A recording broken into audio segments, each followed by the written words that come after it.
नमस्कार विद्यार्थियों, आज हम class 12th chapter 4 miscellaneous exercise को कंप्लीट करेंगे।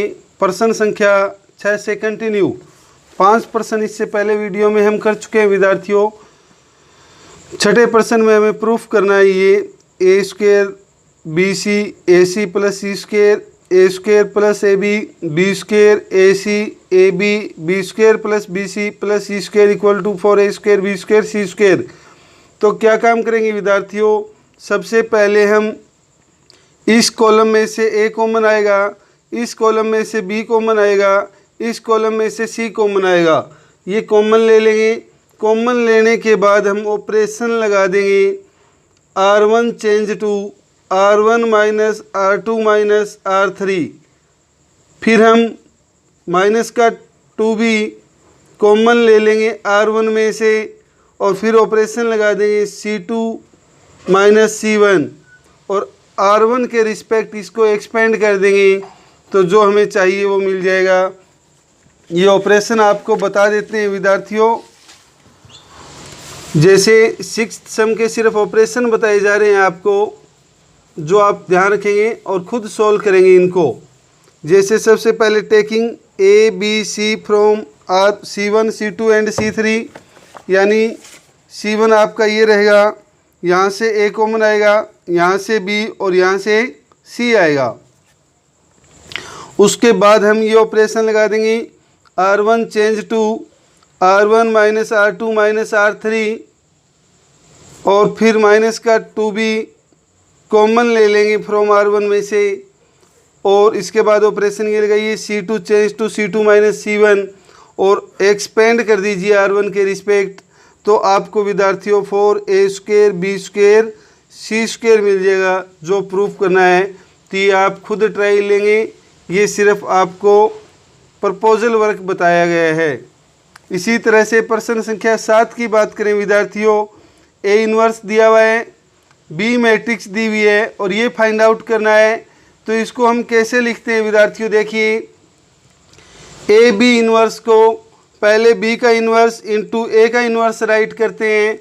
ए का इन्वर्स आपको दिया हुआ है, ए इन्वर्स गिवन दिया हुआ है और बी इन्वर्स आप निकाल लेंगे, बी मैट्रिक्स दी हुई है, फिर उन दोनों की गुणा कर दीजिए तो ये आपका फाइंड आउट हो जाएगा।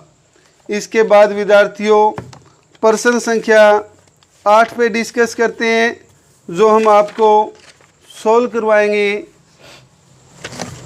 प्रश्न संख्या 8 में कहता है ये कोई मैट्रिक्स दी हुई है, वेरीफाई करना है एडजॉइंट ए का inverse equal to adjoint of A inverse, और दूसरा कोई भी इन्वर्स का इन्वर्स लें तो वो खुद आ जाता है। ये हमें प्रूफ करना है विद्यार्थियों। तो देखिए कैसे प्रूफ करेंगे, ये मैं आपको करवा रहा हूँ कंप्लीट पार्ट। थोड़ा सा लेंथी जरूर रहेगा विद्यार्थियों, लेकिन है आसान। जैसे आपको ये ए दिया हुआ है, वेरीफाई करना है एडजॉइंट ए का inverse equal to adjoint of A inverse. तो सबसे पहले हम ए इन्वर्स निकालेंगे, फिर जो एडजॉइंट होगा उसका भी इन्वर्स निकालेंगे और देखेंगे ये बराबर आ जाता है। जैसे देखिए ए का डिटर्मिनेंट लिया, 1 आगे आएगा, ये छोड़ देंगे, ये छोड़ देंगे, 5 दिए 15 माइनस का 1 माइनस 2 लेते हैं, लेकिन माइनस पहले ही तो प्लस 2 आ जाएगा, ये कॉलम और ये रो छोड़ दिया, माइनस का 10 माइनस का 1 प्लस का 1 आगे लेंगे, ये कॉलम और ये रो छोड़ देंगे, माइनस 2 माइनस 3। तो यहाँ से विद्यार्थियों 14 आएगा, 14 गुणा 1 14 ही रह जाएगा। यहाँ से माइनस का 11 गुणा में 2 माइनस का 22 और यहाँ से माइनस का 5 आ जाएगा। इन दोनों को ऐड किया, माइनस का 27 प्लस का 14 यानी माइनस का 13, जो आपका नॉट इक्वल टू 0 दिया हुआ है। तो यहाँ से हम क्या करेंगे, therefore A is a non singular matrix of A inverse exist, यानी ए वो नॉन सिंगुलर मैट्रिक्स है और ए इन्वर्स इसका एग्जिस्ट करेगा विद्यार्थियों। तो ये हमने कोफैक्टर निकाले इसके A11 A12 A13 A21 A22 A23 A31 A32 और A33, जो आप पहले ही निकाल सीख चुके हैं और खुद निकाल के चेक भी कर सकते हैं। तो यहाँ से हमने एडजॉइंट ऑफ ए लिखा, A11 A12 A13 A21 A22 A23, A31 A32 A33 और इसका ट्रांसपोज लिया विद्यार्थियों, ये रो आपका ये कॉलम हो जाएगा, ये रो आपका ये कॉलम हो जाएगा और ये रो आपका ये कॉलम, ये आपका फाइनल एडजॉइंट ए आया है। तो इसके बाद हमने क्या किया, ए इनवर्स निकाला। ए इनवर्स के लिए 1 determinate of A, adjoint A हम राइट करते हैं, इसका डिटर्मिनेट ये था विद्यार्थियों और एडजॉइंट ए ये है, ये आपका ए इनवर्स होगा। अब हमें निकालना क्या था, हमें निकालना था एडजॉइंट ए का इनवर्स। तो यहाँ पे हमने क्या किया, एडजॉइंट ए को बी मैट्रिक्स मान लिया, let adjoint A equal to B. फिर हमने जैसे ये बी आ गया आपका, ये बी विद्यार्थियों जो आपका एडजॉइंट था ना, ये इसी को ही हमने बी माना है। फिर हमने बी के डिटर्मिनेट निकाला, सेम वे आपको डिटर्मिनेट निकालना आता है। 14 आ गई, ये छोड़ते हुए ये छोड़ते हुए ये माइनस का ये हो जाएगा और फिर माइनस का 11 आ गए, ये कॉलम और ये रो छोड़ते हुए -11 माइनस का 15 आ जाएगा, -5 आगे लेंगे ये कॉलम और ये रो छोड़ते हुए माइनस का 33 प्लस का 20 आ जाएगा। और इन सब को सोल्व किया विद्यार्थियों तो आपके पास 169 होगा जो नॉट इक्वल टू 0 है। तो यहाँ पर भी therefore B is a non singular matrix so B inverse exist, यानी बी है वो आपकी नॉन सिंगुलर मैट्रिक्स है। नॉन सिंगुलर वो मैट्रिक्स होती है विद्यार्थियों जिसका डिटर्मिनेट 0 ना हो। तो यहाँ पर बी इनवर्स एग्जिस्ट करेगा, बी इनवर्स एग्जिस्ट करेगा तो पहले की तरह ही हमने कोफैक्टर निकाला, B11 B12 B13 B21 B22 B23 B31 B32 B33 जो हम पहले निकालना सीख चुके हैं। इसी वजह से हमने इसके कोफैक्टर निकाले। कोफैक्टर निकालने के बाद विद्यार्थियों हमने एडजॉइंट ऑफ बी में A11 A12 A13 A21 A22 A23 A31 A32 A33 की वैल्यू पुट की, इसका ट्रांसपोज लिया, ये आपका फाइनल एडजॉइंट ए आ जाएगा। इन्वर्स निकालने के लिए 1/b का डिटर्मिनेट एडजॉइंट ऑफ बी लिया, इसका डिटर्मिनेट ये था विद्यार्थियों, एडजॉइंट बी आपका ये है, यानी यहाँ पे आप एडजॉइंट ए का इन्वर्स आ गया, ये बी इन्वर्स आया था और बी हम आपको दिखाना चाहेंगे क्या था। बी आपका था विद्यार्थियों, देखिए एडजॉइंट ए आपका बी था तो हमने बी की जगह एडजॉइंट ए रखा, इसका इन्वर्स ये आ जाता है जो विद्यार्थियों हमने इक्वेशन 1 लिया है। इसके बाद हमें प्रूफ करना था ए इन्वर्स का एडजॉइंट, तो जो ए इन्वर्स निकाल रखा है उसको हम किसी मैट्रिक्स से डिनोट करेंगे, फिर उसके एडजॉइंट निकालेंगे और चेक करते हैं ये दोनों बराबर आएंगे। जैसे यहाँ पर विद्यार्थियों ए इन्वर्स को हमने सी से रिप्रेजेंट किया, यह आपका ए इन्वर्स था, दिखाना चाहेंगे ये आपका ए इन्वर्स था। हमने यहाँ पे 1/13 इसको मल्टीप्लाई कर दिया, इनके बाय 13 लिख दिया और ये आ गया आपके पास सी। अब हमने इसके भी कोफैक्टर निकाले, C11 C12 C13 C21 C22 C23 C31 C32 C33 और यहाँ पे आपका एडजॉइंट ऑफ सी लिखा, A11 A12 A13 ये तीनों वैल्यू, इसी तरह से A21 222 और 23 ये यहाँ रखी, A31 A32 और A33 हमने यहाँ पर रख दिया विद्यार्थियों। फिर इसका ट्रांसपोज लिया, ये आपका फाइनल एडजॉइंट ऑफ सी आ जाता है। फिर हमें निकालना था विद्यार्थियों एडजॉइंट ऑफ ए इनवर्स। यहाँ पे देखिए सी का मान ए इनवर्स ही है, तो यहाँ पे हमने जो एडजॉइंट ऑफ सी था यहाँ पे हमने सी की जगह एडजॉइंट ऑफ ए इनवर्स लिख दिया, 1/13 बाहर ले लिया तो आपके पास ये आ जाता है। फिर देखिए क्या होता है, ये इक्वेशन 2 है आपके पास और ये इक्वेशन थी 1, ये दोनों रिजल्ट सेम है विद्यार्थियों। फ्रॉम इक्वेशन 1 और 2 से adjoint of A inverse equal to adjoint of A inverse ये बराबर आए, हैंस प्रूफ, ये आपका प्रूफ होता है। और दूसरे पार्ट में दिखाना था विद्यार्थियों हमें भी कोई भी मैट्रिक्स दी हुई है उसके इन्वर्स का इन्वर्स लें तो आपका मैट्रिक्स खुद ही आ जाता है। तो यहाँ पे विद्यार्थियों आपका ए इन्वर्स सी आया हुआ है, इसका इन्वर्स निकालेंगे मतलब सी का इन्वर्स, तो सी का हमने एडजॉइंट ऑफ तो निकाल ही रखा है और इसका इन्वर्स निकालते हैं सी का, जो ए का इन्वर्स होगा। देखिए सी आपको ये दी हुई है, ये देखिए ये सी लिया हमने, इसके बाद इसका डिटर्मिनेट लिया, ये आगे आएगा, ये कॉलम ये रो छोड़ते हुए इन दोनों की मल्टीप्लाई माइनस इन दोनों की, फिर ये आप आगे लेंगे माइनस का, लेकिन माइनस पहले ही, तो ये आपका प्लस हो जाएगा। इस कॉलम और इस रो को छोड़ते हुए इन दोनों की मल्टीप्लाई माइनस इन दोनों की मल्टीप्लाई, ये आ जाएगी। 5/13 आगे लेंगे, ये कॉलम और ये रो छोड़ते हुए इन दोनों की गुणा माइनस इन दोनों की गुणा, ये आ जाएगी विद्यार्थियों। ये माइनस का 13/169, माइनस का 26/169 और माइनस का 13/169। 13 से ये 13 पे कटेगा, ये 13 दूनी 26, 13 से 13 पे, 13 से ये 13 पे, इनकी गुणा करते हुए फाइनल हमने ये लिखा। और 27 माइनस का 14 प्लस का माइनस का 13 रह जाएगा, काट के ये आ गया विद्यार्थियों। Not equal to zero, not equal to zero तो वही same, C is also a non singular matrix, C inverse exist. हमने ये फॉर्मूला लिखा सी इनवर्स निकालने का, 1/डिटरमिनेंट of C adjoint of C. Determinant ये आ गया विद्यार्थियों, और ये एडजॉइंट ऑफ सी जो हम पहले पार्ट में निकाला था, ये आपका था एडजॉइंट ऑफ सी। इसकी वैल्यू यहाँ रखी हमने। इसको जब -1/13 से मल्टीप्लाई करेंगे, -1/13 का मतलब ये माइनस का 13 ही हो जाएगा आपका, क्योंकि 1 फ्रैक्शन दिया है तो ये रेसिप्रोकल होगी माइनस का 13। -13 से इन सबको मल्टीप्लाई किया बारी बारी, 13 से 13 कटेगा, ये प्लस का 1 माइनस और माइनस, यहाँ 13 से 13 कटेगा -2, 13 से 13 कटेगा +1, क्या हो जाएगा आपका, ये प्लस का 1 आना चाहिए था विद्यार्थियों, और ये है आपका +1 ही आएगा विद्यार्थियों। ये क्या आएगा आपका +1। यहाँ पे -13 की हिस्से की तो माइनस का 2, -13 की हिस्से तो प्लस का 3, -13 की हिस्से तो ये प्लस का 1, और ऐसे ऐसे हमने ये निकाल लिया सी का इन्वर्स। अब सी की जगह वैल्यू पुट कर दी विद्यार्थियों हमने, किसकी, ए इन्वर्स की, क्योंकि हमने सी माना क्या था, ए इन्वर्स को ही सी माना था। जब ये आपका सी का इन्वर्स था, सी की जगह ए इन्वर्स ऑफ ए रख दिया, ये आपका मैट्रिक्स ए ही आ जाता है जो हम शुरू में लेके चले थे।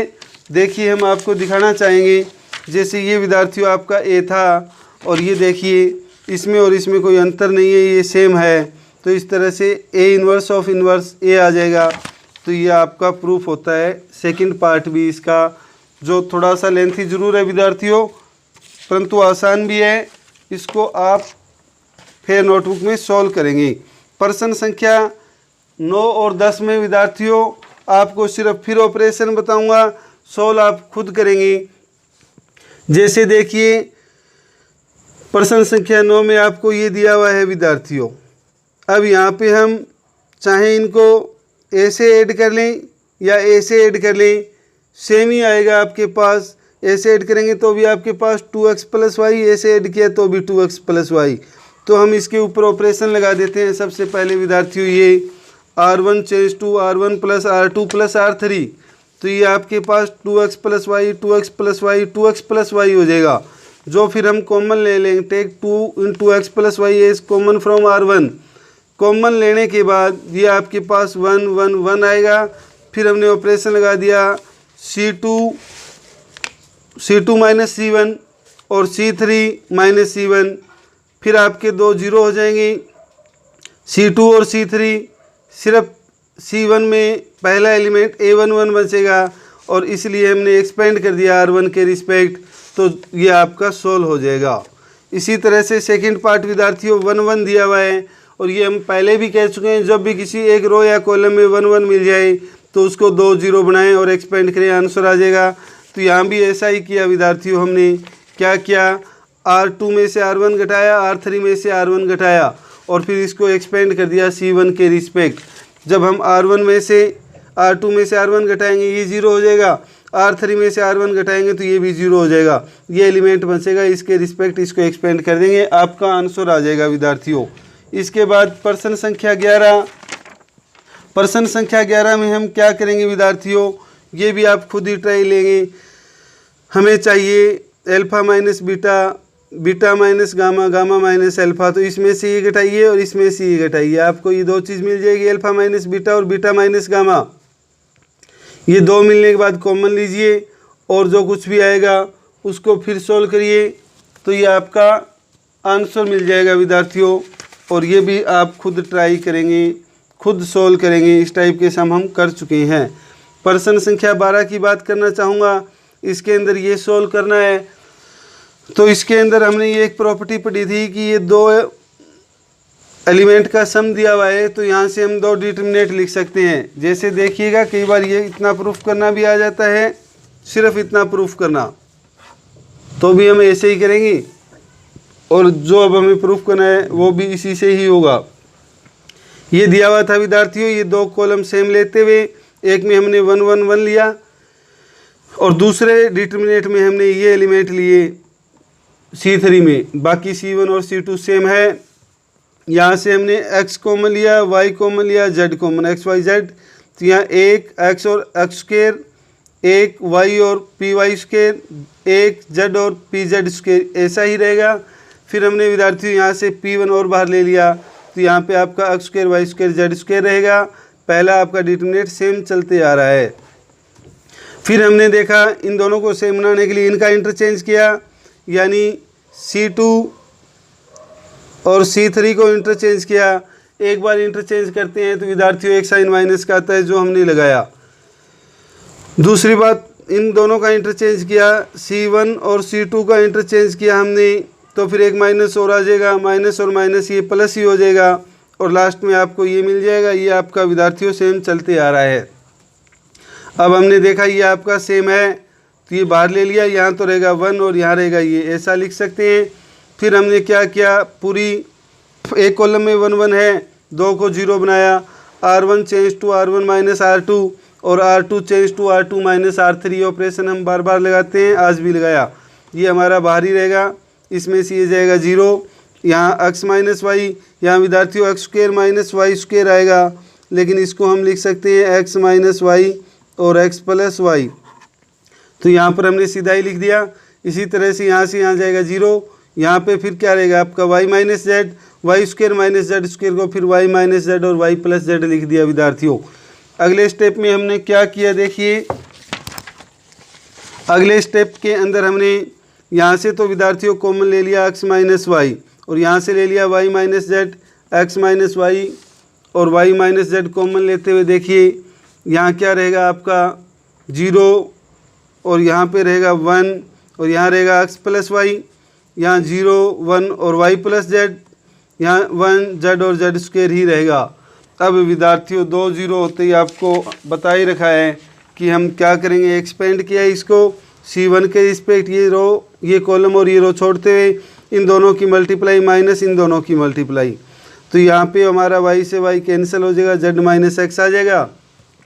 ये आपके पास पहले ही था, यही प्रूफ करना था विद्यार्थियों। इस प्रकार ये आपका प्रूफ होता है। इसके बाद हम बात करेंगे प्रश्न संख्या 13 की। 13 में भी आपको सिर्फ ऑपरेशन बताए जाएंगे विद्यार्थियों। हमें चाहिए 3 into A plus B plus C और A B plus B C plus C A. तो हमें A plus B plus C लेके आने के लिए विद्यार्थियों एक तो हम इन तीनों को ऐड कर दें, तो यहाँ 2 ए माइनस का होगा प्लस का 3 ए प्लस बी प्लस सी, यहाँ भी ए प्लस बी प्लस सी, यहाँ भी ए प्लस बी प्लस सी। इस पूरे में ए प्लस बी प्लस सी बन जाएगा, जो हम कॉमन ले लेंगे C1 में से। फिर यह आपके पास 1 1 होगा 1 1 होते ही R2 में से R1 घटाएं, ये 0, R3 में से R1 घटाएं और फिर इसी के रिस्पेक्ट इसको एक्सपेंड कर देंगे तो आंसर आ जाएगा। ये आपको ऑपरेशन रिटर्न में और दिखा देते हैं। ऐसा करिए विद्यार्थियों, C1 change to C1 plus C2 plus C3। फिर आपके पास ये बनेगा C1 में, ये C1 में से कॉमन ले लिया, फिर R2 माइनस R1, फिर R3 माइनस R1, फिर आपके R2 और R3 0 हो जाएंगे। एक्सपेंड करिए C1 के रिस्पेक्ट और जो आपको चाहिए वो मिल जाएगा। नहीं मिलता है तो फिर डिस्कस करेंगे, एक बार आप ट्राई लेंगे खुद। इसी के बाद है विद्यार्थियों प्रश्न संख्या 14 में इक्वल टू हमें 1 लेके आना है। तो सबसे पहले इन दो को 0 बनाते हैं विद्यार्थियों। इन दो को 0 बनाने के लिए R2 में से इसको 2 से गुणा करके घटाया 2R1, फिर R3 में से R3 माइनस 3R1, ये 2 0 हो जाएंगे। फिर इसके रिस्पेक्ट एक्सपेंड करेंगे, आपका आंसर आ जाएगा 1। ये ऑपरेशन भी आपको रिटर्न में दिखा देते हैं विद्यार्थियों। R2 change to R2 minus 2R1 operation लगाइए पहले, उसके बाद R3 change to R3 minus 3R1 operation लगाइए और एक्सपेंड कर दीजिए C1 के रिस्पेक्ट। और फिर देखिए आपको इक्वल टू 1 मिलता है या नहीं। इसी के साथ आपका प्रश्न संख्या 14 कंप्लीट होगा विद्यार्थियों। और प्रश्न संख्या 15 में इक्वल टू 0 प्रूफ करना है। पहले तो यहाँ फॉर्मूला खोल दीजिएगा आप। कोस ए प्लस बी का होता है कोस ए कोस बी माइनस साइन ए साइन बी, ये तीनों सेम फार्मूला होगा। फार्मूला खोलने के बाद ये ऑपरेशन लगाइए आप, C3 change to C3 plus में sine delta C1 minus cos delta C2। इस ऑपरेशन को लगा के सॉल्व करेंगे तो आपका विद्यार्थियों C3 के सारे एलिमेंट्स 0 हो जाएंगे। Column C3 contain all zero आते ही जब किसी एक डिटरमिनेट के सारे रो या कॉलम 0 हो जाए तो वो पूरा ही 0 हो जाता है विद्यार्थियों। तो इसको भी आप खुद ट्राई लेंगे क्योंकि इस टाइप के सम हम कर चुके हैं, सिर्फ आइडिया दिया जा रहा है आपको। प्रश्न संख्या 16 में विद्यार्थियों ये इक्वेशन दी हुई है, 2 इक्वेशन ये दी हुई है, इनको सॉल्व करके एक्स वाई जेड का मान निकालना है। तो मैं आपको थोड़ा सा बताना चाहूँगा, 1/x इक्वल टू आप capital X, 1/y equal to capital Y और 1/z equal to capital Z ले लेंगे आप, जैसा हम 10वीं में लेते थे। तो ये आपके पास इक्वेशन हो जाएगी विद्यार्थियों 2x plus 3y plus 10z equal to 4, और ये हो जाएगी 4x minus 6y plus 5z equal to 1, और ये हो जाएगी 6x plus 9y minus 20z equal to 2। फिर सॉल्व करके आप xyz का मान निकालिएगा। कैपिटल xyz का मान आएगा विद्यार्थियों, वो दोबारा यहाँ पुट करके आप इस xyz का मान निकाल लीजिए। तो ये भी आप खुद ट्राई लेंगे। और प्रश्न संख्या 17 में विद्यार्थियों इसका डिटरमिनेट करना है। इसने दिया है ABCR इन AP, ABCR इन AP में देने का मतलब सीधा सा ये है कि आपका double of B equal to A plus C होगा। सिर्फ इसका इतना सा रोल है, आप इसका डिटरमिनेट करिए, जहाँ भी A प्लस C आए वहाँ पे 2B पुट कर दीजिए, और जब इसको डिटरमिनेट करके आप सॉल्व करोगे तो पाओगे इसका डिटरमिनेट 0 आएगा। ये भी आप खुद ट्राई लेंगे। प्रश्न संख्या 18 विद्यार्थियों, 18 में हमें क्या करना है, ये भी आपका बड़ा आसान सम है। इसके अंदर क्या करेंगे हम, ये आपको बता रहे हैं। जैसे प्रश्न संख्या 18 देखिए, 18 में विद्यार्थियों आपको ये दिया हुआ है, ठीक है, इन्वर्स बताना है इसका। तो सीधी सी बात है, इसका डिटरमिनेट लेंगे ना तो इनकी मल्टीप्लाई ही आ जाएगा विद्यार्थियों। ये आपकी सिंगुलर मैट्रिक्स, ये डायगोनल मैट्रिक्स दी हुई है, डायगोनल मैट्रिक्स में इनकी गुणा ही डिटरमिनेट होता है। जब हम इसका एडजॉइंट ऑफ ए निकालेंगे तो एडजॉइंट ऑफ ए में जो एलिमेंट दिया है वो छोड़ देंगे, बाकी 2 आ जाएगा। जैसे यहाँ आएगा YZ 0 0 0, ये y दिया हुआ है तो XZ आ जाएगा 0, और ये 0 0 Z दिया हुआ है तो ये XY आ जाएगा विद्यार्थियों। इतना आने के बाद जब हम इसका ए इन्वर्स निकालेंगे तो 1 of determinant A into adjoint of A लिखते हैं। एडजॉइंट ऑफ ए तो ये है ही आपका, और ए का डिटरमिनेट यह है। जब विद्यार्थियों हम इसको सोल्व करेंगे तो ये आपके पास क्या आएगा, देखिए YZ 0 0 0 XZ 0 0 0 XY।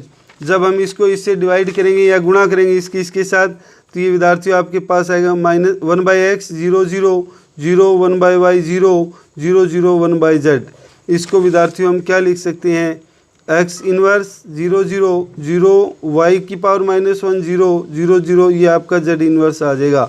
और इसका मतलब क्या हुआ, ये मतलब हो जाता है a पार्ट होगा इसका, यानी x की पावर -1 y की पावर -1 और z की पावर -1। ये विद्यार्थियों आपका प्रश्न संख्या 18 होता है, जो आप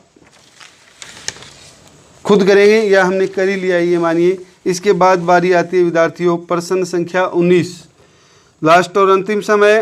ये आपको सॉल्व करवाते हैं। ये ए दिया हुआ है और इसका डिटरमिनेट बताना है किस में से बिलोंग करेगा, जबकि ये कंडीशन भी दी हुई है। तो हम देखिए, ये डिटरमिनेट दिया, एक्सपेंड किया इसको R1 के रिस्पेक्ट, ये आगे लेंगे, इसको छोड़ते हुए ये, फिर माइनस का साइन थीटा आगे, ये कॉलम और ये रो छोड़ते हुए आपका ये आएगा, फिर 1 आगे लेंगे, ये कॉलम और ये रो छोड़ते हुए ये आ जाएगा विद्यार्थियों। तो यहाँ से तो ये 0 ही हो जाएगा, 0 इंटू समथिंग 0 होगा, 1 प्लस साइन स्क्वेयर, ये साइन स्क्वेयर प्लस 1, तो ये आपका डिटरमिनेट आ जाता है 1 और 1 2 और 2 साइन स्क्वेयर थीटा। अब हम जानते हैं विद्यार्थियों, वी नाउ दैट, यानी साइन स्क्वायर थीटा का मान 0 या 0 से बड़ा होगा, -1 और 1 से छोटा होगा। जनरली विद्यार्थियों साइन थीटा आपका -1 और 1 के बीच में लाई करता है, सबको पता ही है, लेकिन यह स्क्वायर किया तो फिर ये 0 से लाई करेगा क्योंकि नेगेटिव वैल्यू होगी नहीं। फिर हमें बनाना ये है 2 साइन स्क्वायर, तो इसको 2 से मल्टीप्लाई किया 0, ये 2 आ गया और ये 2 आ गया। फिर हमें 2 ऐड भी करना है, तो यहाँ 2 ऐड किया ये, यहाँ 2 ऐड किया ये और यहाँ 2 ऐड किया 4। यह आपका डिटर्मिनेंट ऑफ ए है विद्यार्थियों।